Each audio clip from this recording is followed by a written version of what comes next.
ভবিষ্যতে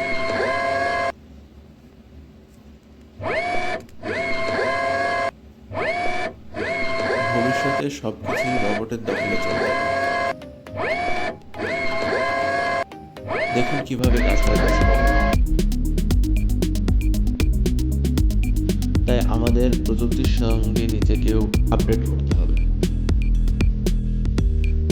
যেখানে মানুষ ক্লান্ত হয় সেখানে রোবট ক্লান্ত হচ্ছে না। এই কারণে ইন্ডাস্ট্রিয়াল কোম্পানিগুলি সব রোবটের দিকে ঝুঁকছে।